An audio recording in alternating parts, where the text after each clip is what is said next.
নমস্কার দর্শকবৃন্দ। আজকে শিক্ষক শিক্ষিকা এবং সরকারি কর্মীদের বকেয়া ডিএ নিয়ে বিরাট মন্তব্য করলেন মুখ্যমন্ত্রী মমতা বন্দ্যোপাধ্যায় এবং এই সংক্রান্ত যে প্রতিবেদনটি প্রকাশিত হয়েছে সেই প্রতিবেদনটি আমি আপনাদের সঙ্গে শেয়ার করছি।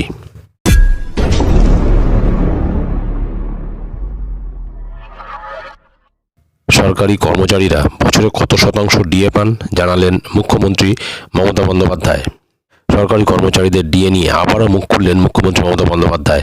আজ রেড রোডের ধর্ণা মঞ্চ থেকে তিনি বলেন, সরকারি কর্মচারীদের বছরে 4% করে ডিএ দিয়ে দেওয়া হয়। পঞ্চম বেতন কমিশন তৈরি করেছি আলাদা করে, সেই টাকাও পায়।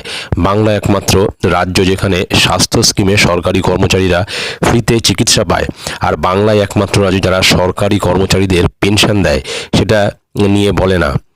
সরকারি কর্মচারীদের প্রসঙ্গ ছাড়াও আজ ধর্ণা মঞ্চ থেকে একযোগে বিজেপি, কংগ্রেস, সিপিএমকে আক্রমণ করেছে মমতা।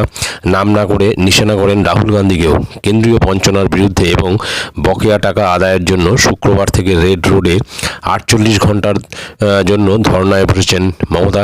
শনিবার পর্যন্ত এই ধর্ণা চলবে। মুখ্যমন্ত্রীর আজকের বক্তব্য নিয়ে সংগ্রামী যৌথ মঞ্চের ভাস্কর ঘোষ বলেন, আমাদের কাছে পরিসংখ্যান রাখা আছে, দরকারে ওনার কাছে আমরা দিয়ে আসব। আমাদের অন্তত 15টা রাজ্য 46% হারে ডিএ দেয়, পশ্চিমবঙ্গেই মাত্র 10% ডিএ দেওয়া হয়। মুখ্যমন্ত্রী মুখ খুললেই মিথ্যাচার করেন, এটাই এখন স্বাভাবিক হয়ে গিয়েছে। আমরা যে দাবিটা করছি সেটাতে যদি ওনার আপত্তি থাকে তাহলে আমাদের সামনাসামনি এসে বলুন না। উনি এসে বলুন যে আমরা সব মিটিয়ে দিয়েছি, কোনো কিছু বাকি নেই। একজন দায়িত্বপ্রাপ্ত মুখ্যমন্ত্রী যখন মিথ্যাচারের সীমাতে থাকেন তখন তার অবস্থা যেমন হয় তেমন পরিস্থিতি মমতা বন্দ্যোপাধ্যায়েরও। এদিকে কাল থেকে মুখ্যমন্ত্রীর ধর্ণা মঞ্চের অদূরেই পাল্টা অবস্থান বিক্ষোভে বসতে চান ডিএ আন্দোলনকারীরা। ধর্ণায় বসার অনুমতি চেয়ে ইতিমধ্যেই সংগ্রামী যৌথ মঞ্চের তরফে সেনাকে চিঠি দেওয়া হয়েছে। চিঠিতে কাল 3রা ফেব্রুয়ারি শনিবার সকাল 10টা থেকে 4 ফেব্রুয়ারি সন্ধ্যে 6টা পর্যন্ত রবিবার অবস্থান বিক্ষোভ করার পরিকল্পনার কথা উল্লেখ করা হয়েছে। কর্মসূচির বিষয়ে সংগ্রামী যৌথ মঞ্চের আহ্বায়ক ভাস্কর ঘোষ বলেন, মুখ্যমন্ত্রী আমাদের সঙ্গে দেখা করতে চাইছেন না, পালিয়ে বেড়াচ্ছেন। বলছেন কেন্দ্র বঞ্চনা করছে, আমরাও তো বঞ্চিত। তাই উনি যখন রাস্তায় আন্দোলন করছেন আমরাও তো সেখানেই তার সঙ্গে কথা বলতে সরাসরি সমস্যার সমাধান চাই। 14 দিন ধরে অনশন চলছে, তারপরও তিনি নীরব। সেনার অনুমতি মিললেই আমরা অবস্থান বিক্ষোভে বসব মুখ্যমন্ত্রীর ধর্ণা মঞ্চের উল্টো দিকে। পুলিশ কি পদক্ষেপ নেবে সেটা নিয়ে মাথা ঘামাচ্ছি না।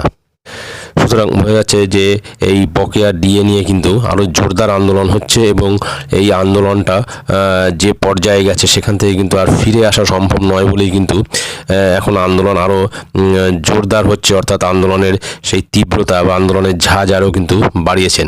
তো দেখা যাক এই আন্দোলনের মাধ্যমে বকেয়া ডিএ আদায় হয় কিনা। ভিডিওটি ভালো লাগলে অবশ্যই সাবস্ক্রাইব করবেন চ্যানেলটি। পরবর্তী আপডেট ভিডিও পাওয়ার জন্য ধন্যবাদ।